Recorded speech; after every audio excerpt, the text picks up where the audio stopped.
Tuhan. Dalam suasana Natal bulan ini, saya ingin menyanyikan sebuah pujian untuk saudara-saudara sekalian dan menjadi berkat. Kiranya menjadi berkat untuk saudara dan juga untuk kemuliaan bagi nama Tuhan.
Salam saudara pemirsa, selamat hari Natal. Hari ini kita akan melihat bersama-sama betapa kedatangan Yesus yang pertama kali itu menunjukkan kepada kita kuasanya untuk menjatuhkan dan juga sebaliknya mengangkat. Dan yang kita dengar sebentar adalah nyanyian pujian nubuatan dari Bunda Maria. Saya berharap bahwa kita mendengarnya dengan sungguh-sungguh dan mengerti betul-betul apa maksud firman Tuhan ini. Mari kita berdoa sebelum kita lebih jauh mendengarkan firman Tuhan ini. Bapa, dalam nama Yesus, terima kasih untuk firman Tuhan yang ajaib yang pada hari Natal ini kan kami dengar bersama-sama. Kami berdoa supaya Tuhan menolong setiap orang di antara kami supaya mau hidup sungguh-sungguh rendah hati, sabar, dan setiawan di tengah-tengah dunia yang gelap dan sangar ini. Terima kasih Tuhan, terpujilah nama-Mu. Dalam nama Yesus kami mengucap syukur. Haleluya, amin. Saudara pemirsa, mari kita membaca firman Tuhan dari Perjanjian Baru, Injil Lukas pasal 1 ayat 51 sampai 53. Lukas 1 ayat 51 sampai 53, demikian bunyi firman Tuhan. Ia memperlihatkan kuasanya dengan perbuatan tangannya dan mencerai-beraikan orang-orang yang congkak hatinya. Ia menurunkan orang-orang yang berkuasa dari tahtanya dan meninggikan orang-orang yang rendah. Ia melimpahkan segala yang baik kepada orang yang lapar dan menyuruh orang yang kaya pergi dengan tangan hampa. Amin. Setiap kali saya baca ini, saudara sekalian, saya ingat dengan Ayub. Ya. Jelas dikatakan dalam Ayub pasal 1 ayat 1, Ayub adalah seorang yang takut akan Tuhan, menjauhi kejahatan. Itu sebabnya dia bisa diangkat oleh Tuhan.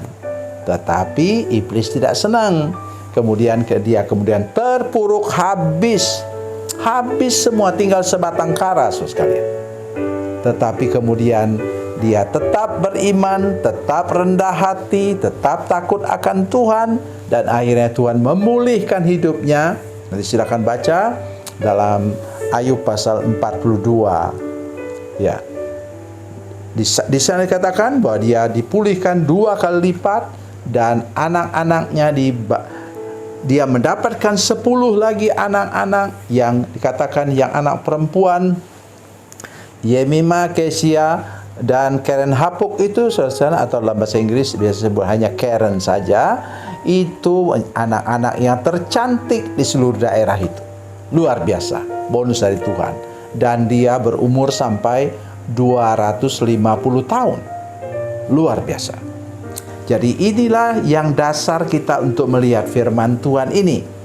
Yang pertama, ia memperlihatkan kuasanya dengan perbuatan tangannya dan mencerai beraikan orang yang congkak hatinya. Ya. Orang yang sombong memang tidak mendapat tempat di hadapan Tuhan. Oleh sebab itu, mari saya katakan selalu kepada saudara sekalian, terutama di bulan Natal ini, tolong saudara sekalian tuh hidup apa? Rendah hati, sabar, dan setiawan. Oh, saudara sekalian, sepanjang bulan Desember ini ada banyak hal yang mau memancing kita supaya kita marah, supaya kita kecewa, supaya kita putus asa. Tapi jangan dengarkan suara iblis. Dengarkan firman Tuhan di sini, bahwa dia katanya luar biasa. Ia memperlihatkan kuasa dengan perbuatan tangannya, mencerai beraikan orang yang congkak hatinya. Ya, dari hati itu, sombong itu. Dan ia menurunkan orang yang berkuasa dari tahtanya. Dan ini dia. Kalau saudara sungguh-sungguh rendah hati, sabar dan setiawan, dan meninggikan orang-orang yang rendah hati.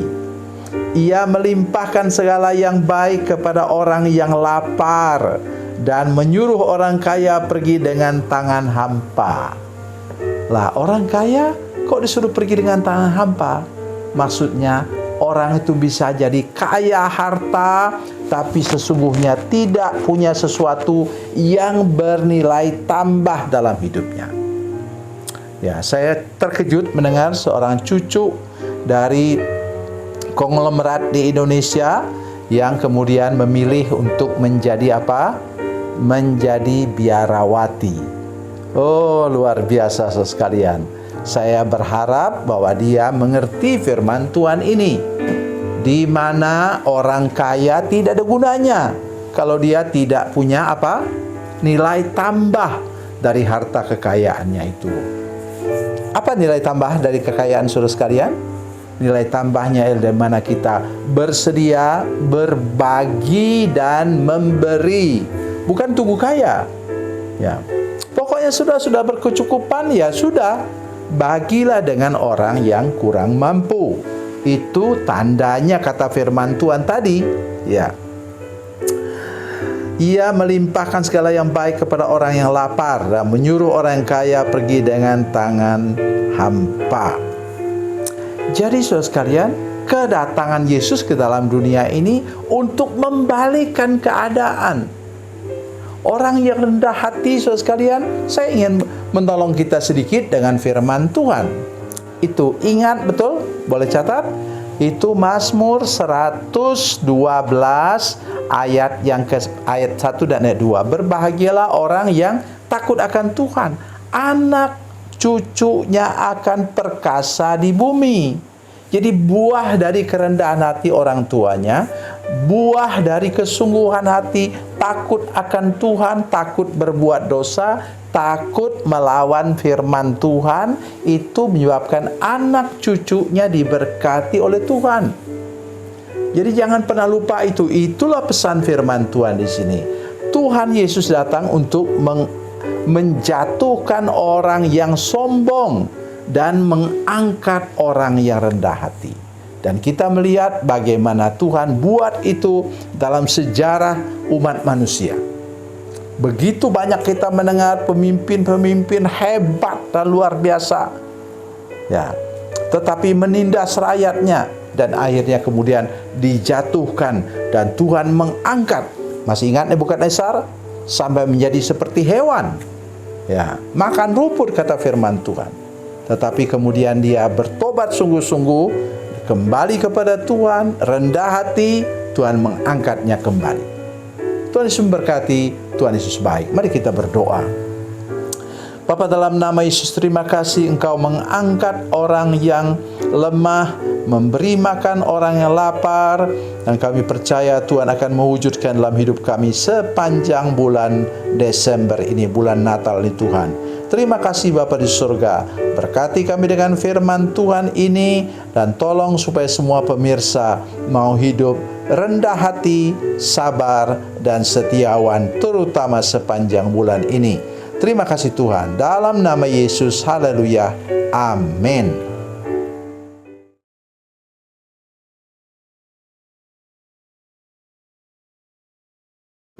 Salam saudara pemirsa, mengakhiri program ini, saya mohon kepada saudara-saudara pemirsa sekalian untuk bila saudara menyaksikan program ini melalui channel YouTube, maka tekan subscribe dan bunyikan lonceng. Dan bila saudara menyaksikan program ini melalui channel Facebook, maka tolong saudara-saudara sekalian tekan like dan juga komen.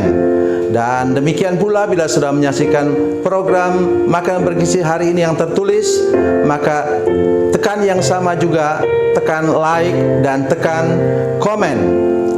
Dan tolong saudara-saudara sekalian untuk membagikan program ini, share program ini di channel saudara-saudara sekalian, supaya lebih banyak lagi orang diberkati melalui program ini. Tuhan Yesus memberkati, Tuhan Yesus baik.